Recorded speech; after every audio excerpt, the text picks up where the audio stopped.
And being the powerhouse that he is, Gabriel Netz also rolled a 12 there. So he will definitely start this top 8 match off by going first. And he's going to have a look into his Tearlaments hand here. And on the other hand, Lukas is the only remaining Vanquish Soul player left in the tournament. Not a lot of Vanquish Soul we've seen. The deck has been in and out of the meta a couple of times this past year. And he's managed to pilot it all the way through. Oh, when Gabriel has to start with Merly, we have a follow-up, okay. It's usually a bad sign, but there is the Mothman that is immediately going to be activated. What are we hitting here? We've got a danger engine of sorts being played here. Dangerous play, oh, and that's no. unfortunate. Wow. Hits itself. Does he choose to draw? They do, okay. Turns into a Dark World Dealings, one of the cooler cards from back in the day. It always feels kind of bad when you have to make your opponent cycle their deck like this, but we're choosing what we're going to discard here. Are we going to reveal at the same time? All right, we're just deciding the semantics of how we discard. Nobody wants to discard. Okay, it's a malicious. That's not bad. That's okay. a good discard indeed for Gabriel there. Lukas discards Imperm, by the way. I was going to say, what does that make you think if you're Gabriel? Like, my opponent is so comfortable with their hand. Razin, Ash, and 2 other negates or yeah, something. like, what his hand must be correct, Imperm honestly. is the worst card. I mean, if I look at the hand of Lukas, I gotta say he's main decking 2 cards that probably were a big help for him in the Tearlaments matchup throughout the entire tournament, because there is Ghost Bell and Haunted Mansion and DD Crow. He runs both of those. Yeah, not bad. Those are definitely really important points in this matchup, because the Bestials, notably throughout all of last year when Power of the Elements came out, Tearlaments was the deck to challenge, and then after the release of the Bestials, in the following set, it was a really important aspect of the mirror match, was when do you use your Bestials. And okay, all right, DD Crow. There is the DD Crow. Ooh. It's a clutch move from Lukas there to prevent the summon of a Beatrice, I think. Yeah, so a couple of sort of main interactions there. At the same time, DD Crow being held. Oh, but there is a... Sharon gets Ash with oh my 3 disruptions from Lukas here. So we saw Vanquish Soul earlier this weekend. It's got, we saw Super Heavy Samurai sort of mixing in there. This is basically a pure Vanquish Soul deck with like a ton of defensive and non-engine, right? Well, the thing about Vanquish Soul is you need to have lots of different attributes. So you can't afford to play too many spells and traps, so some players choose to mix in with different engines. Is that a pass? Sure, wasn't it? Yeah. It looked like a pass to me. Also, I want to talk about one situation here. Lukas could have also just banished the Malicious, couldn't he? And then with that, he would have also prevented 2 level 6 monsters coming to the field, because now there still is a Druid's Worm in hand.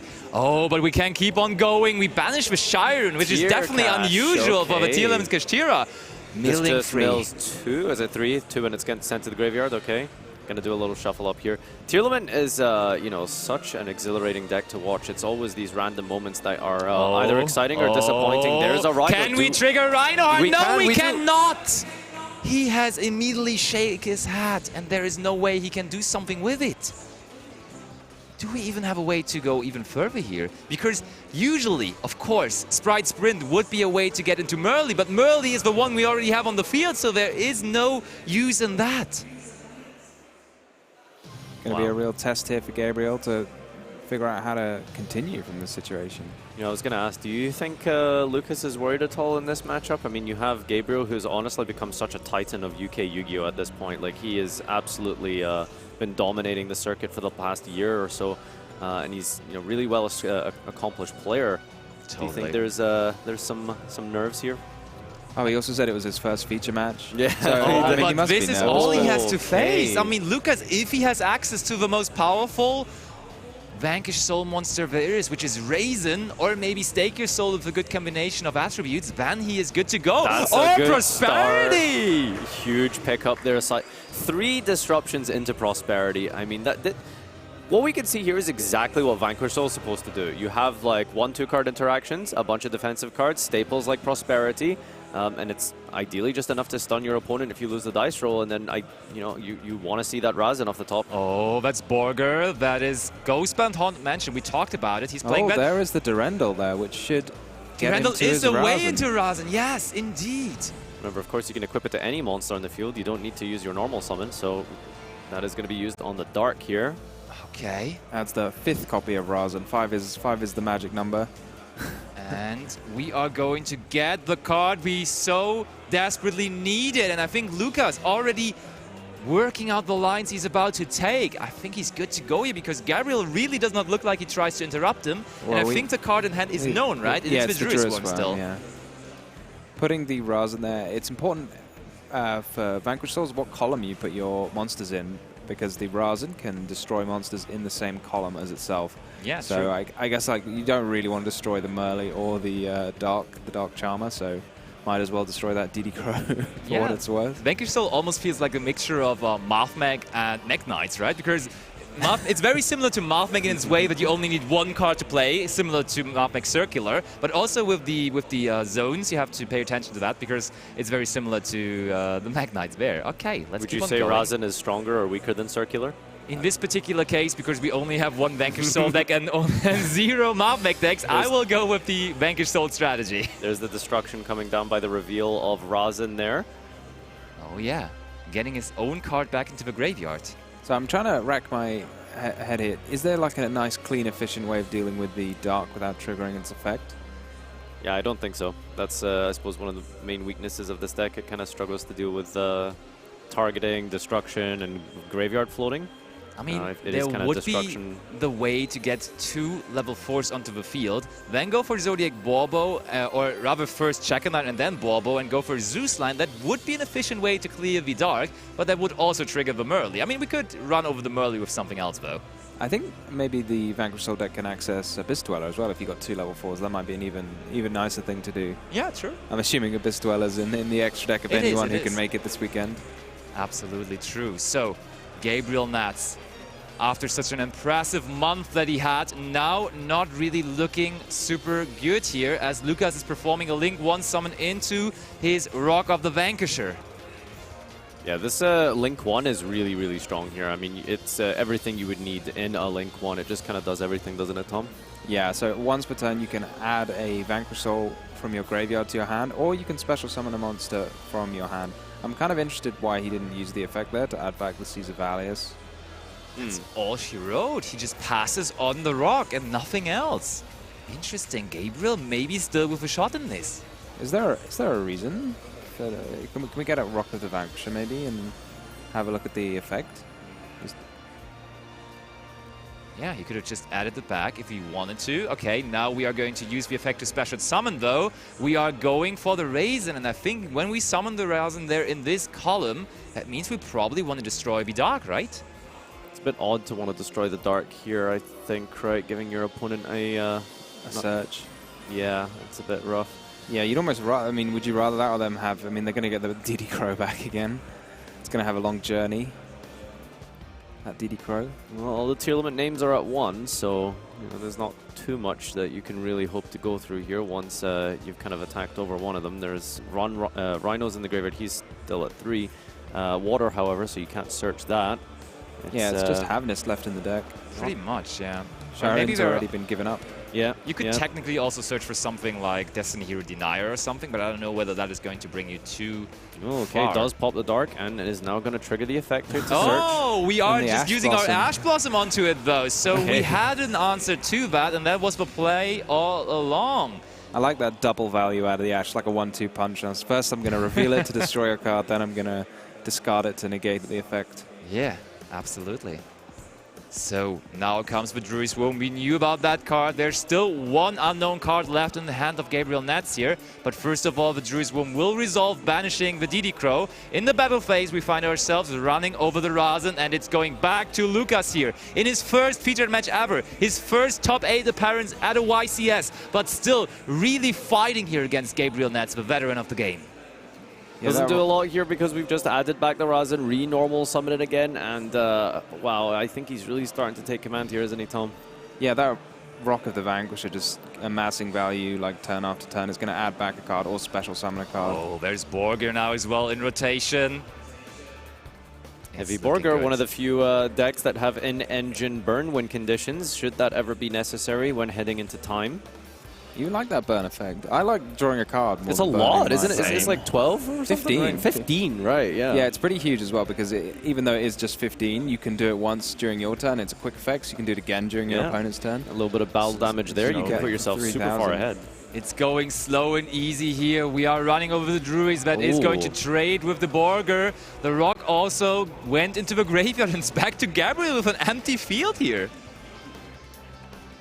Trading blow for blow here as the players. Oh, danger. Nessie was picked up. Let's roll the dice. 2 cards in the hand. Here we go. Hits a 1. Is it Nessie? Okay, we get another chance. We get one. Oh, but I think he's playing a very small package. Is there even a card to search out? Surely he's not activating the Nessie. There's no target in there. No target. He's only playing Nessie and 1 Mothman. He started things off with the Mothman, so no more card to be searched. Back to Lukas, and he's back with the Razen. Searching out Pantera there. This is unbelievable. I guess that would just be your 39th and 40th card, I guess. Just throwing in these dangers. No Jackalope, no Tsuchinoko. Nope. Oh, look at this burn damage. He's going to push. I think the issue is there's just not enough good discards anymore with all of the names being limited, I suppose. Pretty much. So Borger gets linked off and Gabriel has seen enough. Lukas going second, taking down game number 1 here of our top 8 feature match. And the crowd loves his Underdog story that is developing right now. Lost for Vanquish Soul player who's just won game number 1. I just can't believe that we opened 3 disruptions like that. Insanity. Gabriel hung on there for as long as he could, tried to maybe get a little bit fortunate with the danger, and unfortunately it wasn't enough to really claw that one back. There was just too much resources for Vanquish Soul. Yeah, he had so many disruptions, like he even discarded one. Like, it's like, I don't did need care, this other imperm as well. I mean, the other cards were pretty nice, so I think he was okay with that overall. I mean, of course, as well, Lukas is German, so he has the home turf advantage here, so the crowd is cheering for him, cheering for one of the remaining Germans in the tournament.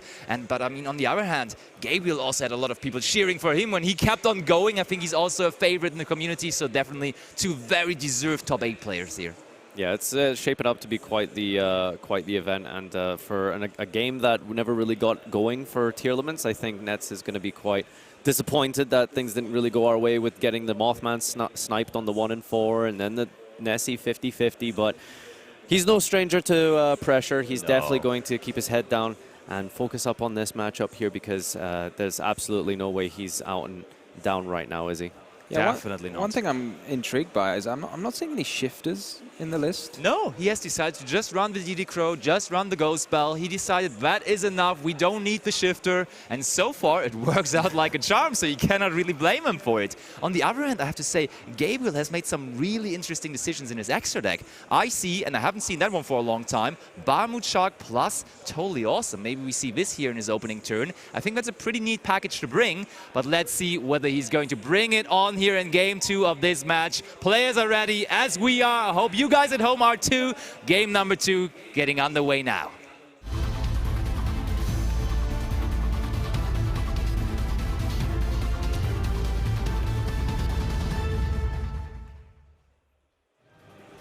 So you guys might be able to hear the crowd at home. That was actually just Leo. It absolutely wasn't. No, it absolutely wasn't. So, Gabriel, he had multiple plays in his first turn. Oh, that's a good start. Huge. Do we have Rhino Heart as well?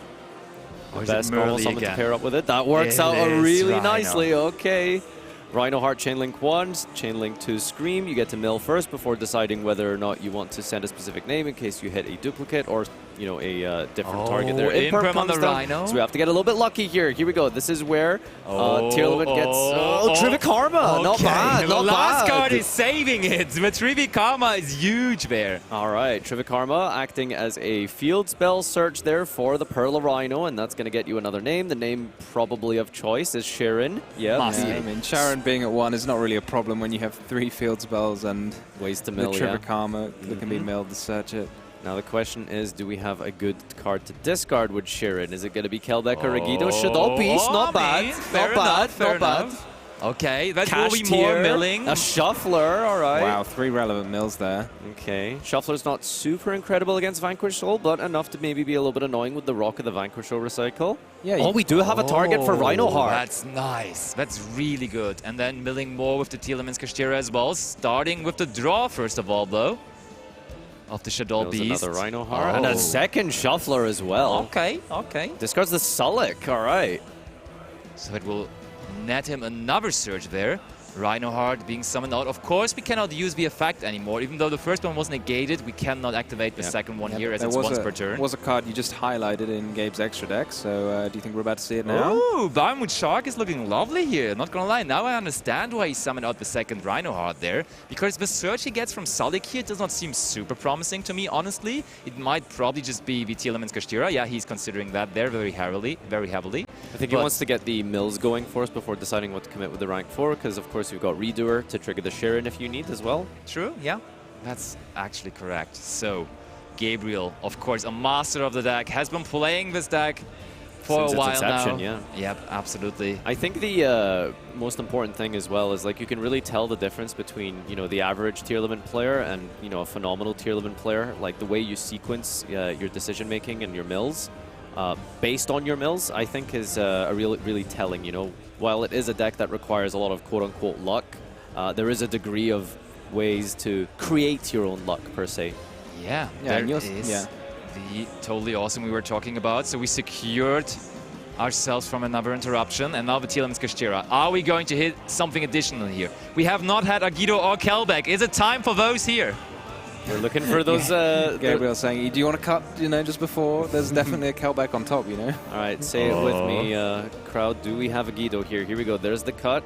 And we're looking for one of the millers here. Spell, crime. We got Agido! We got Agido! The crowd loves it! We are going to continue milling here until the end of days. Agido will mill 5 more cards, and Lukas immediately grabs the deck, being like, okay, sure, let's keep this going here from my side as well. Wow, hits a scream as well. Not bad. A bit of an underwhelming Agido. Only one scream. Well, 2 scream, but you can only use the one of them. The crime is quite a useful mill, actually, letting him add back the banished Tearlaments Kashtira. Yeah, more resources in the hand, as well as a discard for crime if we can get to crime at some point, maybe with like a heartbeat mill. We'll see just exactly what this end field will look like. Interesting if we put the Bahamut Shark in the EMZ. I think maybe we're going to use that, potentially into like some sort of cross sheep line? Yeah, cross sheep I'm thinking. You can then maybe use one of the shufflers. I know you said that it's not particularly helpful as disruption, but you can use it on your own turn to trigger the Pearl Rhino, which can then pop the Shiren and make a fusion summon that way. Yeah, for sure.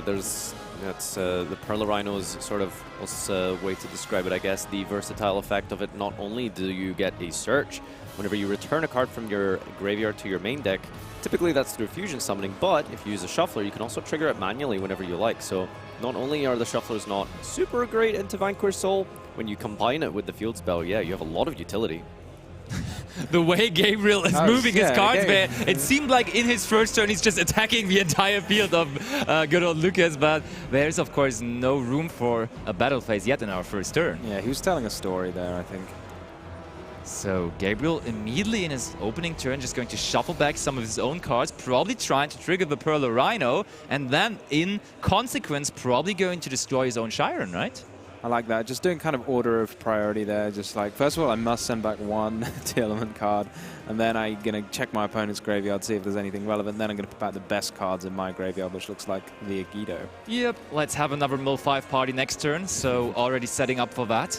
Yeah, this is what I mean about like watching a really good Tearlament player pilot this deck. You're not just like blindly milling and hoping for the best. Like there's a lot of degree of foresight that is required to make sure that you're always maximizing your chances of having really good plays, just based off of how you recycle. And this is one great example here, as we're going to trigger the Sharon in the graveyard to do exactly that play you described, Tom.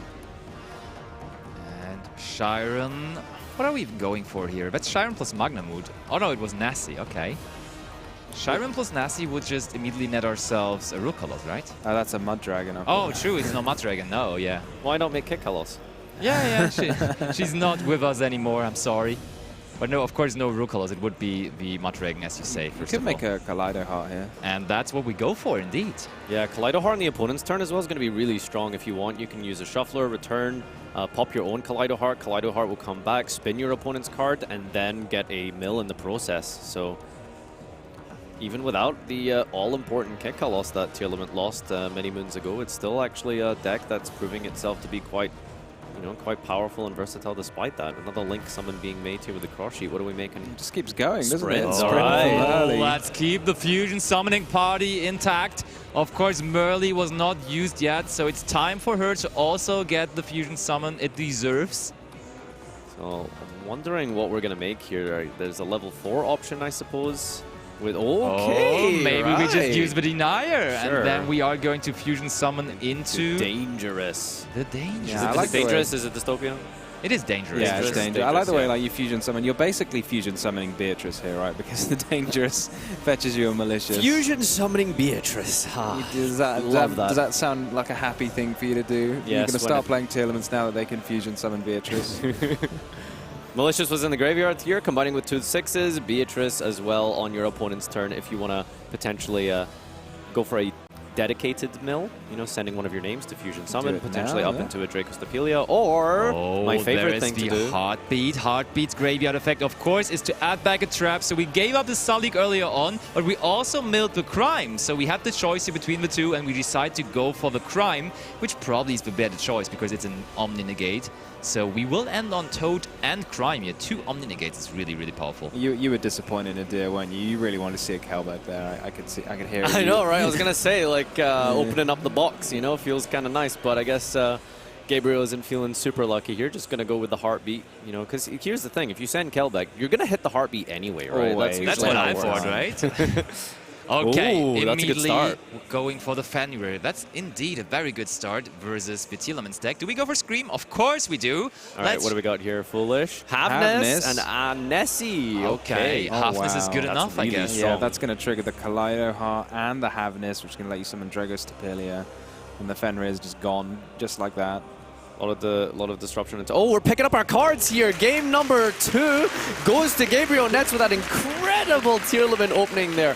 It didn't really feel like his hand was really that incredible. It didn't seem like this was absolutely crazy, but he managed to maximize the value of his mills and got the best out of his field. And in the end, he ended up with 2 Omni Negates, Kaleido Heart as disruption, a Shuffler. He had everything he really needed. Yeah, it just developed further and further and further. He was seeing more and more options while he was going through the turn. I'm wondering whether he had all of that lined up already before or whether he just came up with something spontaneous and he was like, yeah, that's 2 Omni Negates and a Kaleido Heart. Let's do that. I feel like there's lots of different ways to the same end field with this deck. I think you kind of know what you're going to achieve. First you start with the Bahamut if you can, and then get that cross sheep, get the Kaleido Heart going. Yeah, totally. But what do you guys think about the inclusion of Bahamut Shark and Totally Awesome? Does that deck really need an additional Omni Negate? What's the card you're most afraid of when you are playing Tearlaments? I think that one of the alternative engines that you can run in Tearlament is something like the Zodiac package. That does take up a lot of spaces because you have to go and dedicate to Chakanine plus Borble plus Zeus. So I think by cutting that out, I suppose Gabriel probably was under the impression he was going to be playing a lot of stun, too many rogue decks, and kind of focused on the more combo-oriented aspect of his deck building. I like that. That's fair. Against combo decks, maybe in the mirror, it's pretty good. I mean, in the mirror, you usually probably want to go for Abyss Dweller. Since the beginning of days, that was the popular choice because the graveyard is all this deck is all about. But yeah, maybe on top of that, a Bahamut Shark, why not? There's just been so many tools in the Tearlament strategy that have just kind of, been removed, I suppose. We used to play things like Curious, we used to play things like Sprite Elf, but, sayonara. So we've just sort of adapted those combo lines with all of these different additions, and Bahamut Toad is 2 cards. It's not a small tax in a 15-card extra because it's really tight, but Gabriel has probably found that it is enough for him to warrant their spots. So yeah, you got a lot of bang for your buck with it, I think, because you can negate anything. If you're negating something like a Talents or a Thrust, you can set it to your own field, use it again next turn. You also get to add back a Water Monster when the Toad is sent to the graveyard, so that could be a follow-up Rhino Heart or Tearlaments Cashier. So it really feels like you get quite a lot of value out of it. Plus, you still get a link material for the Bahamut Shark. So when you put that all together, I think that warrants 2 slots in the extra deck. Definitely. But let's not count out Lukas. He's got a couple of interesting cards in his side deck for this matchup, right? I have some interesting questions here. So first of all, there can be only one already in his main deck, which is usually a dedicated going first card. Do you like it versus the Tearlaments deck, though? Do you think that card is going to stay in his main deck? No, I think Tearlament adapts really well to the different typings and stuff, and Yeah. I think Gabriel himself He is signing that card. So- That's what I was about to say. Actually, he is a fan of the card himself. But another card that Lukas could replace it with from the side deck is Dimensional Barrier. And Fusion deck players are fearing this card since the beginning of days, and therefore, I think this is definitely going to come in. For sure. I'd really like to see a Dimensional Shifter in the side deck. I'm a little bit confused why it feels like it's such a powerful card. Players have been going out of their way to include it in almost every strategy. We've seen it in Labyrinth, we've seen it in Sprite, we've seen it in anything that doesn't, doesn't need the graveyard, and I'm a bit confused by it, I must say. We'll see if it comes back to bite Lukas in the end for not for forgoing playing such an important card. Regardless of the meta, there's always going to be decks that require the grave, so we'll see if that ends up being to his downfall for this, as our players are shuffling up, ready to begin game number 3 at this YCS Dortmund 2023 Top 8. Let's head to the table.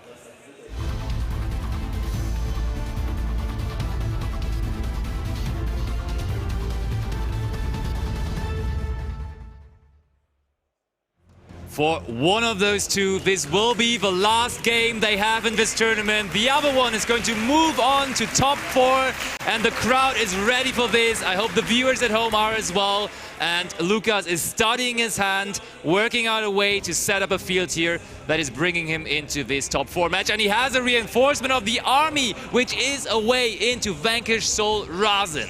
Most important card in the deck here, it's the Heart and Soul. It's how you get to the rest of your engine, and of course you can end up with that Rock of the Vanquisher as well with your setup with just a singular card and 4 others in his hand. Will it be enough? Oh, that's a huge pickup there. We like that start. Lukas will have another look. Top 6 cards of his deck.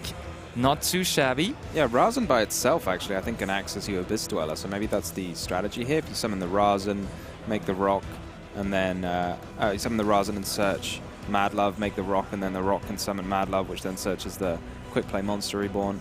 Okay. Vanquish Soul, maybe? Let's have a look. Ash Blossom, also good, of course. Oh, there's the barrier. You didn't even think about that. I think he didn't even look at the other 3 cards he revealed. He was like, oh yeah, there's D-Barrier. Let's definitely take that one. I've never seen someone pick up a trap card faster than Lukas just did, so makes sense. You know, there's a couple of tools available to you under D-Barrier with Tearlaments. We can't search the continue there.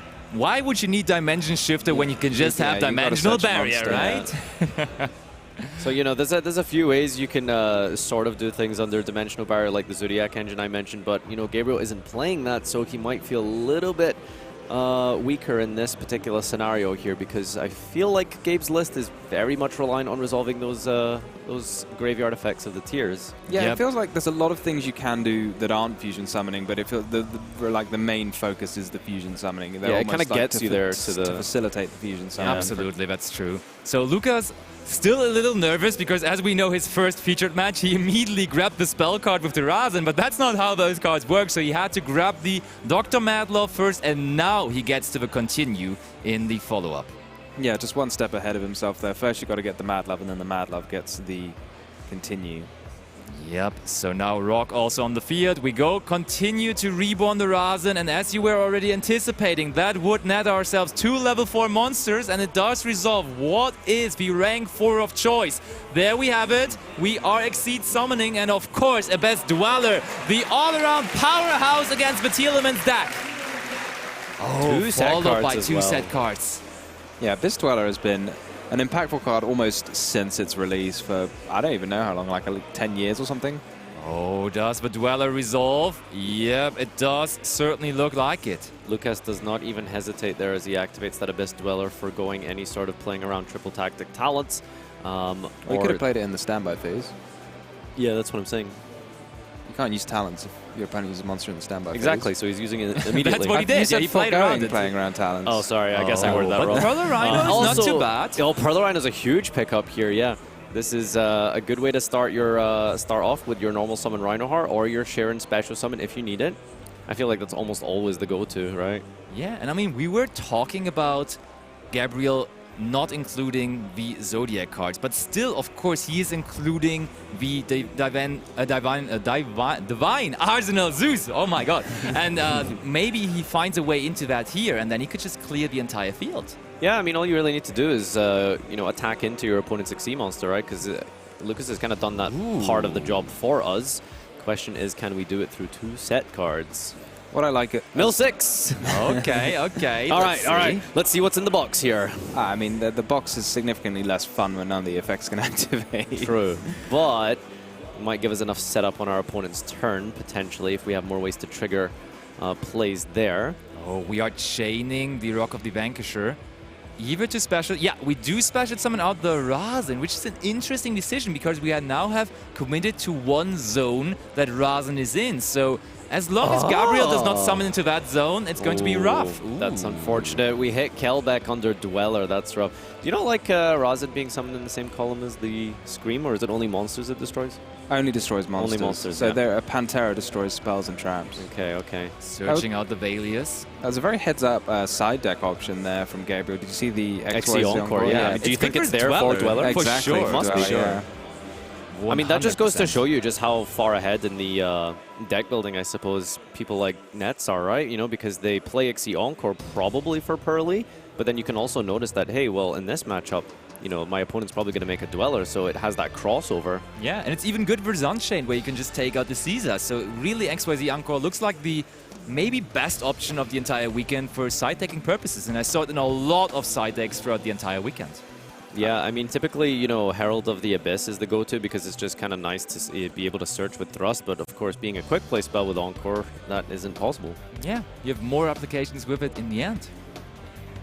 One thing I do like about Tearlaments, even if you are locked out of your fusion summoning and your normal styles of play, between Scream and Perla Rhino, like, your monsters are just bigger than your opponents almost all of the time. Yeah, it shouldn't be understated just how important that deficit of, you know, 500 plus 500, you know, that's a big gap, right? Like, typically if you were to summon something like Window, which we've seen people do, like, a 2700 Window when you're minus 500 is huge.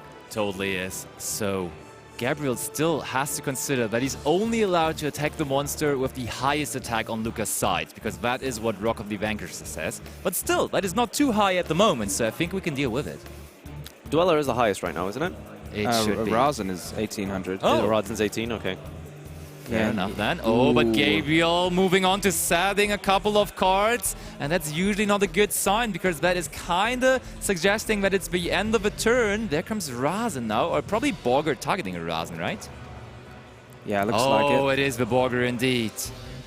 Revealing 2 for the burn effect. That's sending your opponent a message. You know, I'd rather do 1500 than draw a card. That's that's an intense message right there. 15 minutes left. I don't know if Lukas is feeling like this is going to last that long, but yeah, I think maybe a draw could have been a little bit more valuable. I mean, it makes it very much feel like his aim is to end the game on the next turn. Yeah, yeah. I mean, it looks like it. You have Dweller on the field, so you have a way to just prevent anything that is going to happen by Gabriel. Maybe there's another XYZ Encore. Did he draw cards? He didn't really. Super Polymerization! My! That's a good one, because that could take away the Abyss Dweller right away. Oh, and no, he doesn't go for the Dweller. All right. Is there any way even to fuse the Dweller away? I don't know. Probably not, I suppose. Otherwise, he probably would have taken the choice there to get rid of it. Because Super Polymerization, most important of all, is that it can be responded to. So by getting rid of Dweller, you'd be able to, like, you know, stop your opponent from preventing your graveyard effects. But obviously, we just don't have a legal target for it. Yeah, sadly not. So Gabriel now has summoned the Mud Dragon, and he's probably also going to be able to trigger the Scream through that, but we can just chain the Dweller, right? But maybe there's, like, Salixat? Salixat here would be huge, actually. Oh, and something's coming. Something's coming, Darren. Oh, it looks like Sonic to me! That is Sonic for Gabriel. That is strong. Oh, that is incredible, yeah. That is a dream go second situation, I suppose, for Gabriel, right? I mean, you are... Like, Dweller lasting 2 turns is really what is, like, the kicker about Dweller. You know, I think Dweller would be good enough if it was 1 turn, right? And then when you have 2 turns as well, it's really hard for a combo deck to be able to survive that long. But because we have Sulik, you're able to chain to the Dweller and get some of your graveyard effects off on this turn. And all of a sudden, we're in. We're sending Merly to the graveyard, and we can even activate and resolve the effect. But first of all, let's mill 3 cards for Scream. But that's a swing and a miss there for Gabriel Nats. It's unfortunate we didn't hit a Guido there. The Kelbeck's already been gone through. Unfortunately, hitting that just under the Dweller there. What is that a fusion summon? Kaleido, right? I think. We could go for Window as well. He doesn't run Window. Yeah. Oh, doesn't he? Okay, that's I think it has to be exactly Drago's Tapelia. Yeah, there is no Window indeed. True. Yeah, I don't. There's a Rhino, there's a Merly, but I don't think we have the other material for Kaleido here, unfortunately. We have 2 more cards on hand, so maybe there's a way into Kaleido too. Yeah, potentially. We do have a response here, though, it looks like. We have Dimensional Barrier, right? Oh, true. We still have that Dimensional Barrier. We didn't even activate it last turn. Dweller was enough last turn, and now Lukas is like, sure, go ahead and Fusion Summon. I don't know what it should do, but worst case, it will trigger the Pearl Rhino here, which I'm afraid of. Yeah, that's what I don't understand. That Dimensional Barrier could have not only taken away the possibility to Fusion Summon, but also the possibility to trigger that Pearl Rhino. Now he will have to deal with that later on. And I mean, if we now just target the Dimension Barrier, you would have rather activated it, I think. Yeah, well, I think maybe what Lukas is trying to do here is to just make Nets be forced to do it, right? Because if the Pearl Rhino doesn't pop the D barrier in this turn, you're just letting them keeping it for your turn. So I think it's probably debatable in a way that that was actually the right way to play it. And there is Verizon now. What I would have, oh sorry, I was going to say, what I would really love to see is, you know, Lukas was like clearly debating whether to flip the Dimensional Barrier with the card. So maybe if he'd just done it with the other card, it might have been a really fun bluff. True, true. So Lukas summoning the Rasen into the column of the Dragostapelia, and it's noteworthy that that is now negated because of the Dimension Barrier, so it cannot negate the Rasen anymore. Yeah, it shouldn't be too difficult to get rid of the Dragostapelia with the effect of Rasen, make a new rock. Oh, okay. Okay. We have a way for another Rasen here through the Infernoble Equip spell. So we should have the reveals required in our hands now to trigger the Rasen if we need to. Yeah, you're gonna. I'm not sure all the attribute combinations you need for Rasen. I think it might be Fire and Dark to destroy a monster. It looks like he's activating the effect and revealing Fire and Dark. Yeah, so there that we is go. absolutely what it is, Fire and Dark. So that Dragostapelia is gone, but does Lukas have a way to get 6,500 damage here on the field? Because that's all he needs, and he could end it here in this turn. Is there a way for him? Because I don't think Gabriel has any further interruption here. You have to keep in mind that all of his monsters will be reduced by 500. Very fair point, absolutely. But he does have that Heavy Borger effect, so if he can resolve the Heavy Borger, there is which the Heavy he can, Borger. So that's two. He's going to be able to trigger the Heavy Borger now, and once again during Gabe's turn. So this is a lot of damage. It absolutely is. Gabe down to 5,000 life points. Bailey is being revealed. Bailey is being summoned. Bailey's is huge too. Yeah, this is 47 here. So 300. Could we tag out the Borger on Gabe's turn and then just special summon negate before we can get Sulik online? We can do it in the main phase. Although, did we not use the rock to summon Heavy Borger? So I guess you could just tag it out now, and then you can use Heavy Borger in the standby phase before Gabe might have any way to get a Tearlament on the field to use the Sulliak or anything like that. But yeah, indeed, Gabriel is down to less than 1,500 life points. So he's, as we used to call, in Borger range. Borger range. And therefore, we gotta figure out, oh, but I think he just picked up another copy of Super Polymerization. So is there a way to maybe take care of this? Wait, we're not tagging out? Well, you have to let Gabe take the first action in the main phase. Sure, there comes the Borger. Nothing to fuse into here. On the summon here, as turn player, Gabriel does have priority, I think, to activate a card. So before Lukas can actually trigger this Borger, the Super Polymerization can be activated. And yeah, because the Mud Dragon is back. Yes, the Mud Dragon is back in the extra deck. I think the draw of Super Polymerization might be there it is, the it's relevant. Card here for Gabriel. That's incredible. And that is saving him here. He would have been done. It would have been over. But he has the Super Polymerization from the top. What a pickup here. Wow, that was absolutely clutch. And, you know, we were discussing whether you should have activated the Dimensional Barrier last turn. If you'd used the Dimensional Barrier last turn, the Mud Dragon would be in the graveyard. There's a tier cache here. Okay, we've got 2 more mills available to us, as well also as the mill send. yeah, exactly. Rhino can just send whatever he likes. I think we can go for a Kaleido Heart line here with this Havness effect in the grave.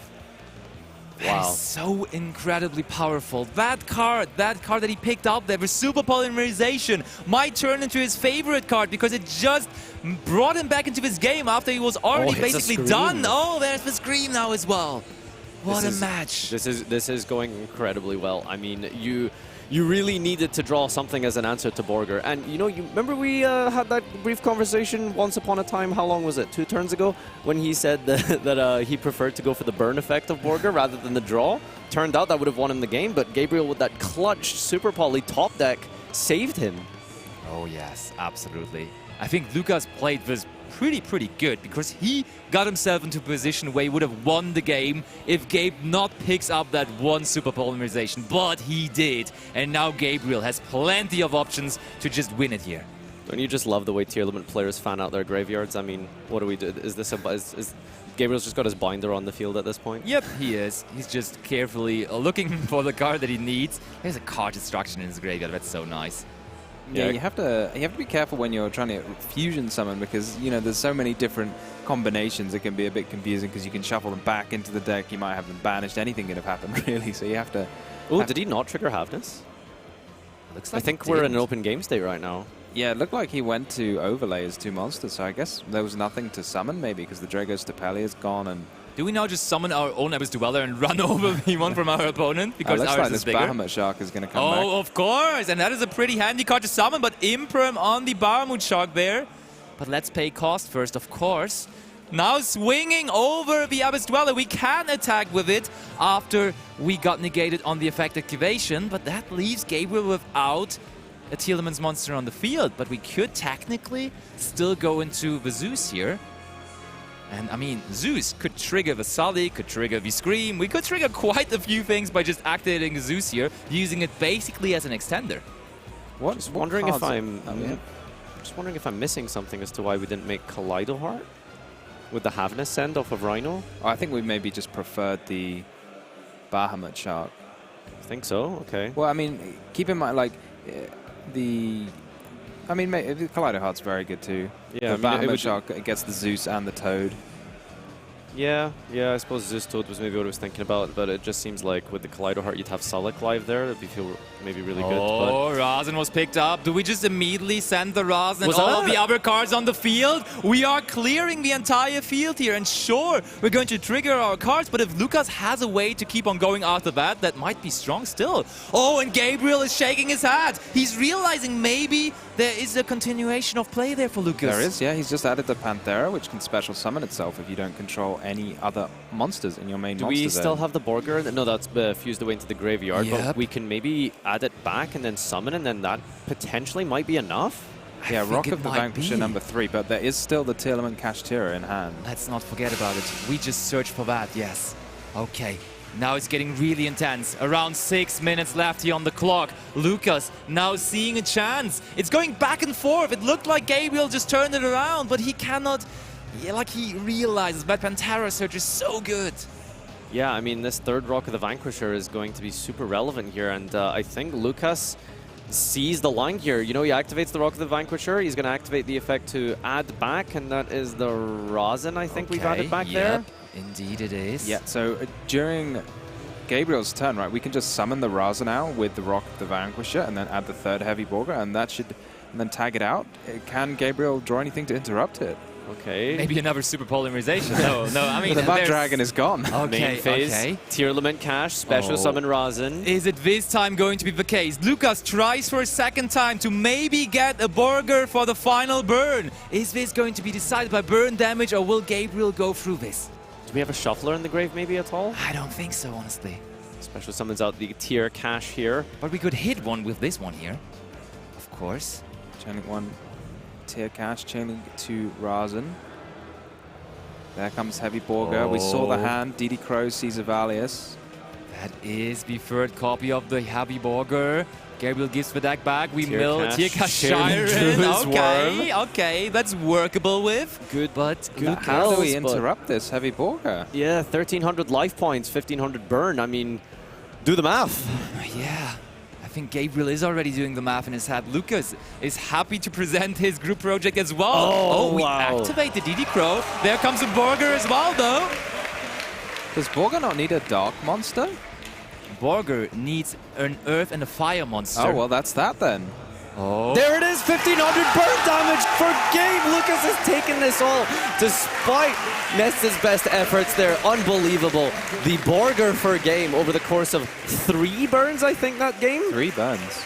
Wow. That was absolutely mental. The way this game went down, going back and forth. He draws the Destiny card from the top with the super polymerization. But still, Lukas on the following turn then is going to burn for 1,500. Incredible game there. Yeah, that was a truly epic finish. Like, Gabriel drawing that super polymerization to survive for one more turn. It looked like he'd taken over the game. You know, he had a full field, but just enough, just pushing through just enough with the Vanquish Soul, getting in that damage and then having that extra special summon, getting out that heavy Borger and finishing off the game. Yeah, I would like to quote Lukas before the match in the interview with Ed. He was saying, yeah, it's my first featured match, but how hard can it be? And then he presents us this match. I mean, it was very hard, but he went out on top. Oh, wow. Yeah, I don't know if it can ever be considered to be an easy match. That was right down to the wire. Game number 3, only 200 life points in it. Well, I suppose technically 201 life points deciding that match. Absolutely incredible scenes.